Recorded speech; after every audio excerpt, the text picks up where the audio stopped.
बिस्मिल्लाहिर्रहमानिर्रहीम। अस्सलाम वालेकुम। आप देख रहे हैं हालात। मैं हूं सईद चौधरी। 26वीं आईनी तरमीम के खिलाफ महाज खड़ा करने वाले आला अदलिया के जज साहबान और वकला रेफरेंडम हार गए और बड़ी बुरी तरह हारे हैं। इसके कुछ दिलचस्प पहलू हैं। सुप्रीम कोर्ट बार एसोसिएशन का जो इलेक्शन हुआ उस हवाले से मैं बात कर रहा हूँ। वो दिलचस्प पहलू मैं आपके सामने रखूंगा। और फिर वजीर आजम ने राब्ता किया है, टेलीफोन किया है खैबर पख्तूनख्वा के नौ मुंतखब वजीर आला सुहेल आफरीदी से। क्या बात हुई है, आगे क्या होने वाला है, एक बड़ा अहम इजलास जो है वो भी आज हो रहा है। और फिर पंजाब हुकूमत ने ओनरशिप ले ली है जनाब, जो तहरीक लब्बैक के खिलाफ ऑपरेशन था, और काबीना ने ये फैसला किया है कि इस जमात को कल दहशतगर्द करार देकर कलदम करवाने के लिए, इस पर पाबंदी लगवाने के लिए रेफरेंस भेजा जाएगा वफाकी हुकूमत को। ये तरीक़ाकार क्या होगा? क्या बड़ी आसान बात है किसी जमात के ऊपर पाबंदी लगा देना? और फिर इन्होंने आज ये कहा जा रहा है जनाब हड़ताल होगी, पता नहीं क्या होगा, एहतजाज होंगे, नहीं होंगे, हड़ताल होगी नहीं होगी, क्या इतलात हैं, ये भी आपके साथ शेयर करनी है। और फिर बिलावल भुट्टो जरदारी की सरबराही में पीपल्स पार्टी के वफद की वज़ीर आज़म के साथ मुलाकात हुई है। उसकी अंदरूनी कहानी भी हम आपको बताएंगे, वहां क्या बातें हुई हैं। वो बातें, कुछ चीजें, ऐसी खबरें हैं जो बड़ी मानी खेज हैं। लेकिन इससे पहले एक और खबर है जो आपके साथ शेयर करनी है कि इस्लामाबाद हाई कोर्ट के एक जज साहब हैं जिनके पास जनाब अमेरिका का ग्रीन कार्ड है, परमानेंट रेजिडेंस वीजा है उनके पास। और वो जनाब, उनका जो ग्रीन कार्ड है वो मेरी इतला के मुताबिक मनसूख हो गया है, अमेरिका ने मनसूख कर दिया है। उसकी वजह क्या बनी है? ये बाबर सत्तार साहब हैं, वो जिन जजों ने खत नहीं लिखे थे, 6 जजों ने, कि जनाब ISI जो है मुदाखलत करती है और ये करती है वो करती है, अदारे जो है काम नहीं करने देते। काजी साहब को खत लिखा था सुप्रीम जुडिशल काउंसिल के सरबराह के तौर पे, चीफ जस्टिस पाकिस्तान थे उस वक्त। तो वो बाबर, उस वक्त ये खबर आई थी जनाब उनके पास ग्रीन कार्ड, उनके पास, उनके बच्चों के पास, उस तरह को नेशनैलिटी की चीजें, वो सारी चीजें सामने आई थी। तो उन्होंने जो कहा था जनाब, मैंने बता दिया था, तरमीला साहब उस वक्त चीफ जस्टिस थे जब मेरी नामजदगी हुई थी, तो अतरमिल्ला साहब को मैंने बता दिया था ये सारा कुछ, जनाब मेरे पास ये कार्ड है। वैसे आनी तौर पे कोई पाबंदी नहीं है। अब ये मनसूख कैसे हुआ है? ये जो इमिग्रेशन लॉज है ना वहां के अमेरिका के, उनके मुताबिक जो ग्रीन कार्ड होल्डर है ना, वो ये इरादा जाहिर करता है कि जनाब मैंने मुस्तकिल सुकूनत इख्तियार करनी है अमेरिका में, फिर ये उसको, ये जो परमानेंट रेजिडेंस वीजा है ये दिया जाता है, ग्रीन कार्ड कह लें आप जिसको। तो वो, अगर वो जो अपना इरादा है या जो मंशा जाहिर करता है और जो बयान अल्फी देता है वफादारी का अमेरिका के साथ, वो समझे उससे उनसे उससे इनहराफ किया जा रहा है, वो सिर्फ बस जनाब ये चक्करबाजी कर रहा है और ये रहना रूना कोई नहीं इसने अमेरिका में, तो फिर वो उसका वीजा जो है, वो जो ग्रीन कार्ड है, वो मनसूख कर दिया जाता है। अब उसमें जो 6 माह उनके जो कवानीन है वो ये कहते हैं, जो मुझे पता चला है कि उनके जो कवानीन है अमेरिका के, वो ये कहते हैं कि अगर कोई बंदा, किसी के पास ग्रीन कार्ड है और वो 6 माह तक बाहर रहता है अमेरिका से, अपने आबाई मुल्क में चला जाता है या मुल्क से बाहर रहता है अमेरिका से, तो फिर उसके खिलाफ उसकी इंक्वायरी हो सकती है, उससे पूछा जा सकता है कि जनाब ये आपने तो मुस्तकिल सुकूनत इख्तियार करनी थी हमारे मुल्क में, अमेरिका में, तो आप तो जनाब यहाँ रहते ही नहीं है, 6 महीने हो गए, तो उसे कितने हो? ये वो इंक्वायरी कर सकते हैं। इस इंक्वायरी के बाद वो जो उनका ग्रीन कार्ड है वो भी मनसूख किया जा सकता है। और अगर ना इंक्वायरी हो, कोई जरूरी नहीं कि हर बंदे की इंक्वायरी करें जनाब, वो एक लेटर भेज दें, उसको नोटिस भेज दें, एक तरीकाकार। दूसरा तरीकाकार है कि अगर कोई बंदा ग्रीन कार्ड होल्डर है और वो 1 साल तक अमेरिका से बाहर रहे, तो फिर वो मुस्तकिल सुकूनत का जो हक है वो खो देता है। उसके लिए कोई उन्होंने रायतें रखी हुई हैं, चोर दरवाजे वहां भी हैं, और उसको मेरे ख्याल रिटर्निंग रेजिडेंट वीजा इस तरह का उसका नाम उन्होंने दिया, वो लेना पड़ता है। स्पेशल परमिशन कह लें, जो भी आप उसको नाम देना चाहें। लेकिन ये है कि जो ये बाबर सत्तार साहब है ना, ये अब मसला ये बन गया हुआ कि जनाब ये 1 साल हो गया इन्हें, ये पहुंच नहीं सके वहां, जा नहीं सके अमेरिका में। पहले तो हर 6 महीने बाद कुछ जजेस सुप्रीम कोर्ट के भी हैं जिनको वहां से दावतनामे आ जाते हैं, और फिर जनाब वो उन दावतनामों की बुनियाद पे टिकट कटवाते हैं, टीएडीए लेते हैं, प्रोटोकॉल लेते हैं, और जनाब सरकारी दौरा बना के वो गए जनाब। अब उनके उनके ऊपर भी बंदी लगी हुई है। यही अफरीदी साहब ने जो नया स्टैंडिंग ऑर्डर जारी किया हुआ है, तो उसमें तो ये कहते हैं जनाब नहीं, छुट्टी लेके जाना है और छुट्टी की अप्रूवल पहले लेनी है और फिर एनओसी लेना है और वजह बयान करनी है। मंसूर अली शाह साहब जाना चाह रहे थे ना, नहीं वीजा उन्होंने इजाजत दी थी ना, यही अफरीदी साहब ने उन्हें सद तक नाराज ने के एक दूसरे ने हाथ में नहीं मिलाते। बल्कि वो मैंने आपको दिखाया ही था पिछले दिनों, एक तस्वीर भी दिखाई थी कि डेनमार्क के जो एक सुप्रीम कोर्ट के जज आए हुए थे, तो वहां उस तकरीब में मंसूर अली शाह साहब और रतन मुनीर साहब नहीं गए थे। तो बहरहाल ये अब जनाब इनका वजह क्या बनी है, ये जो है ना नए रूल्स बनाए हैं जब से डोगर साहब गए हैं वहां से, सरफराज डोगर साहब, उन्होंने भी यही कर दिया हुआ है। जनाब एनओसी लेना पड़ेगा अगर मुल्क से बाहर रहना है, बाहर जाना है, तो एनओसी के बगैर आप सफर नहीं कर सकते, एक बात। और दूसरी बात यह है कि अगर छुट्टियां भी हो ना, जैसे मौसमी गर्मा की छुट्टियां हो जाती हैं, मौसमी सरमा की छुट्टियां हो जाती हैं, तो फिर भी आप एनओसी लेंगे, नो ऑब्जेक्शन सर्टिफिकेट जब तक नहीं होगा आप बाहर नहीं जा सकेंगे। तो ये लोग जो है ये को दरखास्त नहीं देना चाह रहे चीफ जस्टिस को, इस्लामाबाद के चीफ जस्टिस को, तो इसलिए जनाब ये नहीं गए वहां पे। और यहाँ ये कहा जा रहा है जनाब इन्होंने जो अपना ग्रीन कार्ड है वो उसको जनाब इन्होंने वो विड्रा कर लिया, वहां लिख के भेज दिया, लेकिन मेरी इतला के मुताबिक उन्होंने मनसूख किया है। जब मनसूखी की कार्रवाई शुरू हुई थी, क्योंकि ये गए नहीं ये मुकर्रा मुद्दत के अंदर वहां, तो इसलिए इनका जो कार्ड है वो मनसूख किया गया है या मनसूख करने की कार्रवाई शुरू की गई थी, तो अब आप समझें कि उसको वो मनसूख ही कर दिया गया। और दूसरी जो खबर ये है कि जनाब तहरीक लब्बैक वाले जो हैं इनके ऊपर पंजाब हुकूमत ने, वो पिछले दिनों कहा जा रहा था, बहुत सारे लोग कह रहे थे पंजाब हुकूमत ने किसी वजीर को बयान ही नहीं आया, और भाई पूरी पंजाब पुलिस तो लगी हुई थी।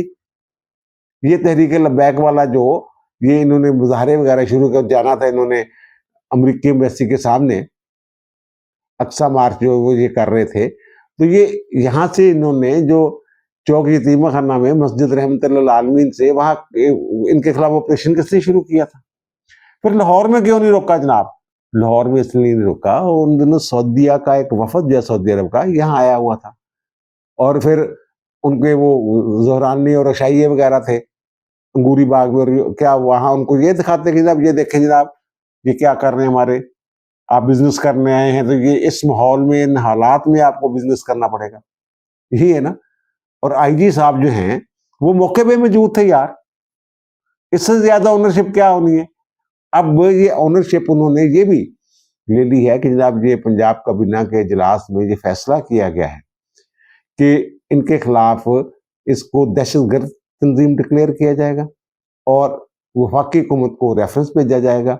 अच्छा, तरीकाकार क्या है, तरीकाकार ये होता है कि अगर तो कोई आम तंजीम है किसी और कानून के तहत रजिस्टर्ड, तो वो तो इंसदाद दहशतगर्दी एक्ट के तहत अगर उसकी सरगर्मियां ये साबित होता है, फिर वो इंसदाद दहशतगर्दी एक्ट के तहत हुकूमत के पास जो इख्तियार होता है कि उस तंजीम को कलअदम डिक्लेयर कर सकती है, एक बात। और फिर उसके बैंक उसके असासाजात जो बैंक अकाउंट्स हैं वो सारे मुजमद हो जाते हैं और जब्त कर लिए जाते हैं। लेकिन अगर वो रजिस्टर्ड सियासी जमात हो इलेक्शन कमीशन में, तो फिर उसको तहलील करने का एक तरीका है। वो तरीका ये है कि जो आइन के आर्टिकल 17 में दिया गया है कि हर बंदे को आज़ादी है जनाब, वो अपनी तंजीम साजी कर सकता है, जमात बना सकता है, लेकिन कुछ कानूनी पाबंदियों के ताबे। अगर कोई सियासी जमात मुल्क की सालमियत के खिलाफ, इक़्तिदार आला के खिलाफ, अवाम के खिलाफ कोई काम कर रही हो और उसके सबूत मौजूद हो, तो फिर वफाकी काबीना उसकी मंजूरी देती है और वो रेफरेंस एक भेजा जाता है सुप्रीम कोर्ट को, चार्जशीट बना के पूरी, और सुप्रीम कोर्ट उसका फैसला करती है कि जनाब जो आपने पाबंदी लगाई है इस जमात पे, क्या ये दुरुस्त है। आपको याद होगा 2021 में ये लोग गए थे इमरान खान के दौर में, फवाद चौधरी ने बहुत बयान दिए थे इनके खिलाफ कि नहीं छोड़ेंगे, ये कर देंगे। फिर इसको दहशतगर्द तंजीम डिक्लेयर कर दिया गया था। शेख रशीद साहब जो हैं वजीर दाखिला, उन्होंने कहा था, तो मैंने उस वक्त ये कहा था, ये दहशतगर्द करार दें या जो मर्जी करार दें, जो आप कलदम कर रहे हैं ये सियासी जमात के तौर पे कलदम नहीं हो सकती जब तक आप रेफरेंस नहीं भेजेंगे। इंसदादी दहशतगर्दी एक्ट के तहत आप इसको कलदम नहीं कर सकते एक सियासी जमात को। तो अब यही मामला इधर है, और इनके दो, आप कह लें कि इनके जनाब, एक तो ये एक सियासी जमात भी है, एक ये तंजीम भी है।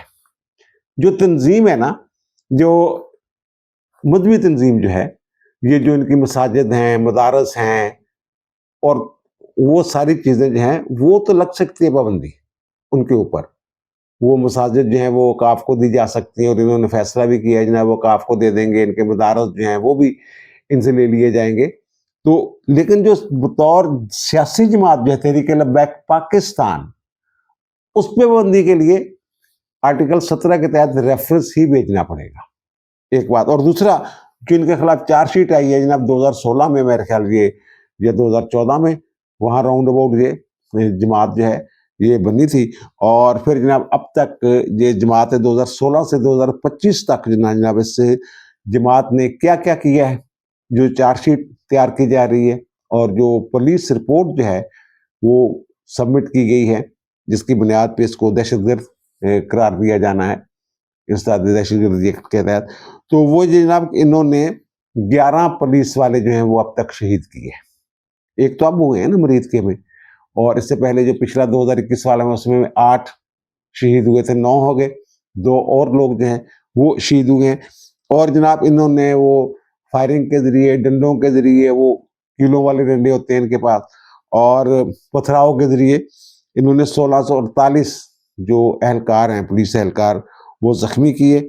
और उनमें से 69 जो हैं, 69 पुलिस एहलकार वो मुस्तकिल तौर पे मजबूर हो चुके हुए हैं। आपने तस्वीरें देखी होंगी, मैं दिखाना नहीं चाह रहा वो तस्वीरें, इतना वो दर्दनाक मंजर है। तो वो 69 मुस्तकिल मजदूर हो चुके हुए हैं, और 202 जो हैं वो इंतहाई शदीद यानी मौतो हयात की कशमकश से वापस आए थे, 202 लोग। और फिर जनाब, और इन्होंने 97 गाड़ियां जो हैं, 97 गाड़ियां वो नजर आतिश की, 10 के करीब पुलिस की इमारतें, चौकियां, दफातर जो हैं वो इन्होंने जलाए। और इनके ऊपर जो है वो 305 मुकदमात दहशतगर्दी, इंसदादी दहशतगर्दी एक्ट के तहत दर्ज हैं। उनमें दीगर दफात भी हैं, डकैती, अगवा जो ये करते हैं। और फिर जनाब वो कहते हैं जनाब 480 मुख्तलिफ दफात हैं इनके खिलाफ जो मुकदमात हैं। और वो कहते हैं जनाब 1529 लोग जो हैं वो नामजद हैं, और 17,812 जो है वो नामालूम है इन मुकदमात में। अच्छा, अब ये जो साद रिजवी साहब और उनके भाई अनस रिजवी साहब, उनका तो कोई पता नहीं चल रहा। ये कह रहे हैं हमने ट्रेस कर लिया तो जनाब पकड़े फिर उनको। और जो अहले सुन्नत की तंजीमें हैं वो मैदान में आई हैं। कल भी मैंने अर्ज किया था जनाब, उन्होंने कहा जनाब ये जो जुमे वाले दिन जनाब ये, अब ये ना इससे 2 तरह के तासर मिल रहे हैं। एक ये कि जो सोशल मीडिया है वो ये कह रहा है कि जनाब आज हड़ताल होगी, पहिया जाम हो जाएगा, पूरे मुल्क में पता नहीं क्या हो जाएगा, एक बात। और दूसरा जो पीटीए वाले हैं उन्होंने इनकी हिमायत का इमरान खान साहब ने ऐलान कर दिया।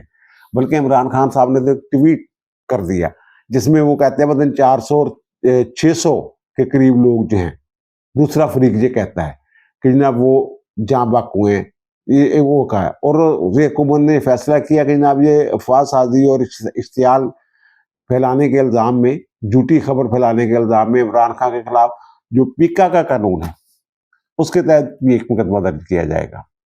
ये फैसला यानी कि वो सबको पकड़ रहे हैं जो भी गलत खबरें फैला रहा है।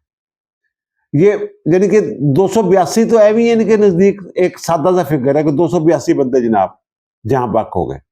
वो जनाब 26 नवंबर को कत्लेआम हुआ, और 9 मई को कत्लेआम हुआ, और जनाब फिर पता नहीं आज़ाद कश्मीर में कत्लेआम हुआ, फिर ये मरीज के में कत्लेआम हुआ। ये इमरान खान साहब जो हैं मुश्तिल करने, यही इमरान खान साहब हैं जिनके दौर में इसके ऊपर पाबंदी लगी थी, दहशतगर्द डिक्लेयर किया था जमात को। जो शेख रशीद का बयान मौजूद है, इनके फवाद चौधरी के बयान मौजूद है। और फवाद चौधरी साहब क्या कह रहे हैं? वाजपेयी साहब बैक वो कहते हैं कि मैंने जो शेखुपुरा और मरीदके के इलाके के 30 सियासतदानों के साथ बात की है। वो कहते हैं कोई सियासतदान भी एक के सिवा किसी ने नहीं कहा जनाब कोई बंदा वहां जा बाकू है। और वो कहते हैं कि हाँ हमारे इलाके में नहीं, दूसरे इलाके में सुना है, सुनी सुनाई बातें, ये सारा कुछ। अब जो पंजाब हुकूमत है ये बड़ा वैसे मुश्किल काम होता है कि जनाब ये ओनरशिप लेना और एक मजहबी जमात के हवाले से फिर आइंदा इलेक्शन में वोटों का मसला, फिर सारा पहले ये पीटीआई वालों को गालियां देते थे, अब ये नून लीग वालों को भी गालियां देंगे और कलदम इन्होंने हो जाना है, जो मुझे लग रहा है, क्योंकि इनके खिलाफ जो सबूत इकट्ठे किए गए ना वो काफी आप कह लें ठोस है, शुरुआत ठोस है। जो फुटेजेस है वही बता रही हैं। अच्छा ये जो ना तंजीम जो मैं अर्ज करता हड़ताल वाली बात, ये जो मैं तंजीमात अहले सुन्नत की बात कर रहा हूँ ना, तो मुझे तो ये लग रहा है कि वो जनाब जो मामला है ना उसको ठंडा करना चाह रहे हैं उनकी प्रेसेज देख के।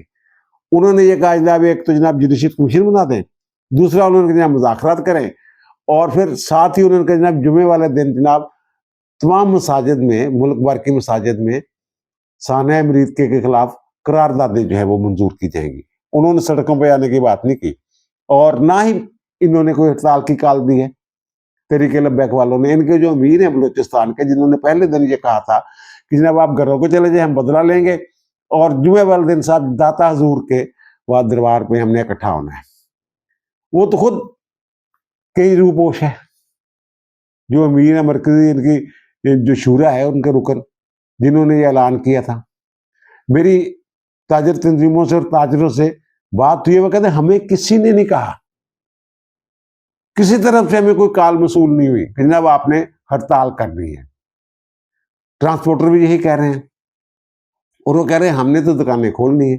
अच्छा ये हड़ताल कामयाब ना, शटर डाउन जो हड़ताल होती है उसको कामयाब बनाने के दो तरीके, तो या तो कोई ऐसा आपने वो नाजुक हसास जो है मामला है उस पर हड़ताल की काल दी है तो वो सबके दिल की आवाज है, तो सब इकट्ठे हो गए, हड़ताल होगी, ओके हो गए, जैसे कश्मीर पे हो जाती है। और दूसरा तरीका यह है कि जनाब जत्थे निकलते हैं हड़ताल की काल देने के बाद, शटर डाउन हड़ताल की काल देने के बाद जिन्होंने काल दी होती है ना, फिर वो मुसल्ला होकर डंडों के साथ फिर वो निकलते हैं ना, तो वो दुकानदार डर के मारे शटर डाउन कर देते हैं, बंद कर देते हैं कि यार हम ये तोड़ फोड़ करने गई है वो। अब तो ये यकीन दहानी करवाई गई है ये पंजाब पुलिस की तरफ से, पंजाब हुकूमत की तरफ से कि जनाब अगर कोई कोशिश करेगा आएगा तो फिर जनाब उनके खिलाफ दहशतगर्दी के मुकदमे होंगे दर्ज, इंसानी दहशतगर्दी एक्ट के तहत, ये बात है। और मुझे ये लग रहा है कि जो इनकी काल है ना, या तासर दिया जा रहा है जनाब काल है, वो नाकाम हो जाएगी। आज सड़कें भी इसी तरह चलेंगी, कोई जलसे जुलूस भी नहीं होंगे और जो दुकानें हैं मार्केट में वो भी खुली रहेंगी। इक्का दुक्का हो सकता है कि इनके जो लब्बैक वालों के लोग हैं वो अपनी दुकानें बंद कर दें, लेकिन जो जो कहते हैं ना कि जब हड़ताल नाकाम होगी उस तरह की सूरत हाल जो है ये मुझे बनती हुई नजर आ रही है। और अब जो बड़ा अहम मौजू है जिसमें मैंने बात करनी है वो जनाब ये जो इन्होंने एक 26वीं आईनी तरमीम के खिलाफ जनाब हवा खड़ा किया हुआ था जनाब, ये अब ये देखें जो इनके सलमान अकरम राजा साहब हैं, बाकी लोग जो हैं वो पीटीए वाले जो हैं, ये दो धड़े हैं ना वकला के, मेन जो मुल्क गिर धड़े हैं वो दो हैं। एक इंडिपेंडेंट ग्रुप है जिसे आसमा जहांगीर ग्रुप भी कहा जाता है, और उसके रूह रवां जो हैं वो मोहम्मद हसन बून साहब हैं और आजमगीर तारड़ साहब हैं। और दूसरा जो ग्रुप है, इनको नून लीग वाले जो लोग हैं उनकी भी हमायत हासिल है इस धड़े को। और दूसरा ग्रुप जो पीटीए वालों का प्रोफेशनल ग्रुप, हामिद खान साहब उसके सरबराह हैं। अच्छा ये जो इलेक्शन हुआ है ना सुप्रीम कोर्ट बार एसोसिएशन का, इसमें एक तो ये कि मैंने जो कहा ना इब्तदाइया में कि ये क्रीम है वकला की, पूरे मुल्क में जो 40,000 के करीब वकला हैं, बल्कि मेरे ख्याल अब तो इसकी तादाद उससे भी ज्यादा हो गई है, तो उनमें से सिर्फ 4,379 वकला जो हैं उनके पास सुप्रीम कोर्ट का लाइसेंस है, वो सुप्रीम कोर्ट के वकील हैं। अब जो इंडिपेंडेंट ग्रुप है, जो मैंने कहा कि आजमगीर तारड़ और मोहम्मद हसन बून जिसके रूरवा हैं, उनके सदर जो हैं वो हारून रशीद साहब, वो प्रोफेशनल वालों को हरा के वो जीत गए हैं। और फिर मलक ज़ाहद असलम साहब सेक्रेटरी के होते हैं, यानी ये इन्होंने वो कह लें कि जनाब जो मैदान है ना इलेक्शन का, ये मार लिया है इन्होंने, इंडिपेंडेंट ग्रुप वालों ने, बून ग्रुप या आजमगीर तारा ग्रुप, ये आप कह लें। अब ये जो कर रहे थे जनाब, ये हक्को बातल का मार्का है, ये रेफरेंडम है, निकले आप। ये सलमान अकरम राजा, हामिद खान था, अच्छा ये हामिद खान वगैरह बाकी तो ठीक है ना, बाकी वो जो जज साहबान है ना, जो 26वीं आईनी तरमीम के खिलाफ जो कह लें आप एक तरह से महाज बनाए हुए हैं, उनके जो चैम्बर्स हैं वो बड़े मुतहर्रिक थे कि जनाब बतौर वकील उनके जो चैम्बर थे, अब साबिक चैम्बर कह लें आप, वो बड़े राब्ते कर रहे थे। एक रिटायर्ड जज हैं हाई कोर्ट के, वो बड़ा जनाब पैगाम दे रहे थे इस इलेक्शन में जनाब। वो जो जज साहबान है ना, दो लाहौर हाई कोर्ट में जो लाहौर में दो चैम्बर जो हैं, वो इस हवाले से बड़े मुतहर्रिक थे। और जो बरतरफ किए गए, जो फारिग किए गए, जो रिजाइन दे के चले गए हुए सुप्रीम कोर्ट के जज, उनके चैम्बर जनाब वकला को जनाब बड़ा, ये मैं अर्ज करूं, ये वैसे तो अलीमीन गंडापुर ने 5 करोड़ रुपए की ग्रांट भी दी थी यहाँ पे। ये यानी 26वीं आईनी तरमीम वाला प्रोपेगेंडा जो है या जो बयानिया है, इसको वकला ने कबूल नहीं किया, मुस्तरद कर दिया। और ये कह रहे थे जनाब कि 26वीं आईनी तरमीम के बाद अगर ये सुप्रीम कोर्ट बार एसोसिएशन के इलेक्शन हो गए ना, ये जीत गए दोबारा ये इंडिपेंडेंट ग्रुप, तो फिर जनाब इन्होंने 27वीं आईनी तरमीम भी ले आनी है।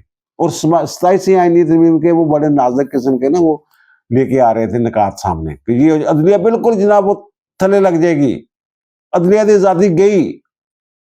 इसका मतलब तो ये हुआ कि ये जो 27वीं आईनी तरमीम की भी वकला ने मंजूरी दे दी है, क्योंकि ये तो लाड़ियत बुनियाद पर रहे थे इलेक्शन। और फिर मैं ये बता दूं, जब जज जो है ना, जज वो बार की सियासत में आ जाते हैं ना, वो जिसकी हिमायत कर रहे होते हैं, ये वकला की साइकी है, वो कभी नहीं जीता। जब ये वकला की तहरीक चल रही थी ना, 103 जज थे, 103 पीसीओ जज, जो बार की सियासत में मुदाखलत करते थे। और जो तहरीक के हामी उस वक्त ये प्रोफेशनल ग्रुप वाले थे, इनको हराने के लिए जो एड़ी चोटी का जोर लगाते थे, वो 103 जज रिलीफ वास्ते बड़ा हथ खुला सी वकीलों वास्ते, लेकिन कभी जीते नहीं थे उस दौरान। यही सूरत।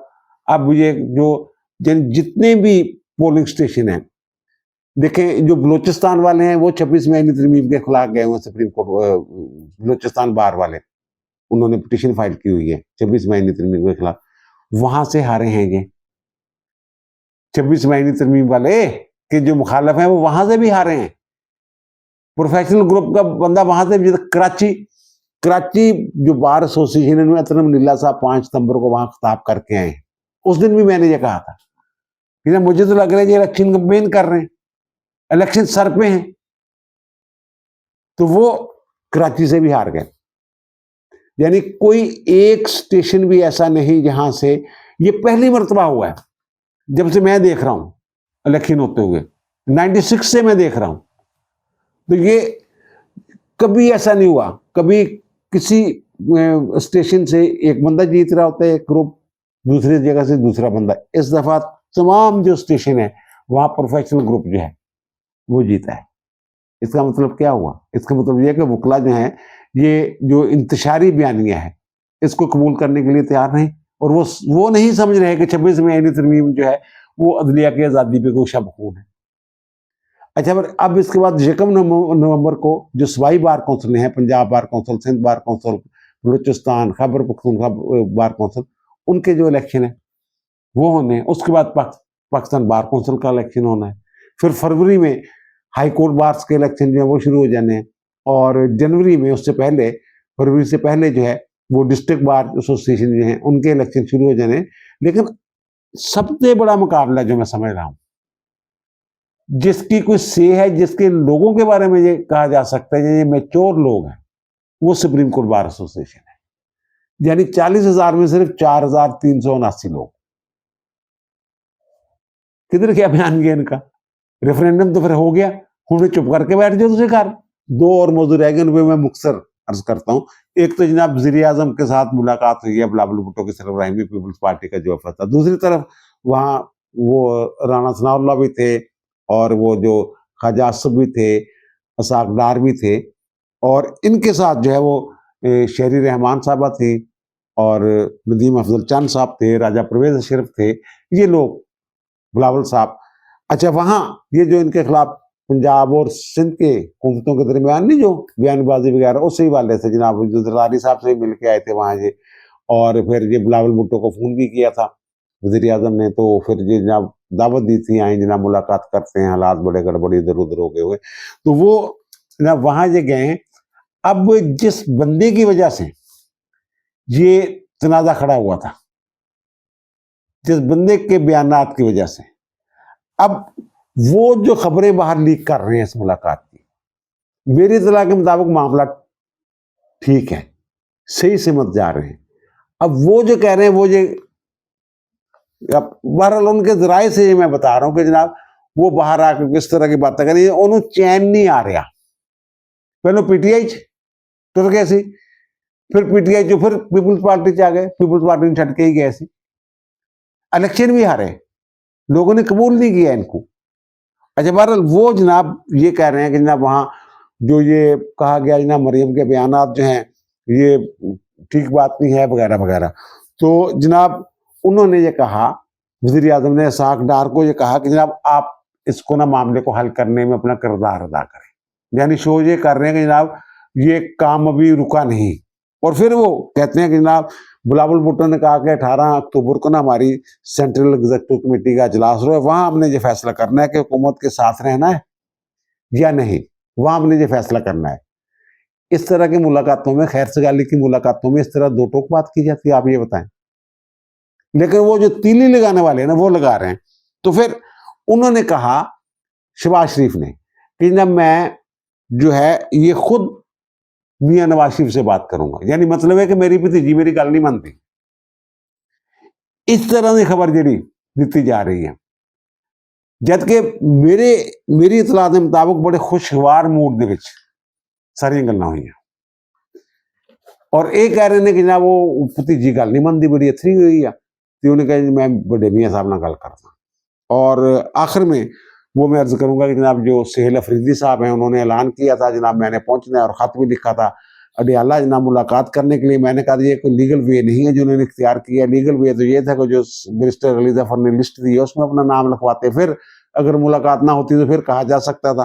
तो फिर उन्होंने जनाब वजारत दाखिला को वफाकी वहाँ खत लिख दिया था, होम डिपार्टमेंट पंजाब को खत लिख दिया मैंने जाना है जनाब वज़ीर आला आ रहा है।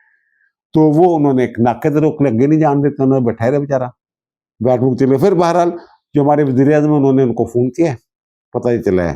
तो बल्कि ये सरकारी तौर पर बता दिया गया कि जनाब उन्होंने फ़ोन किया और उनको मुबारकबाद दी है और ये कहा है वज़ीर आज़म ने कि जनाब जो पाकिस्तान की खातिर जो है ना वफाक आपके साथ चलने के लिए तैयार है, एक बात।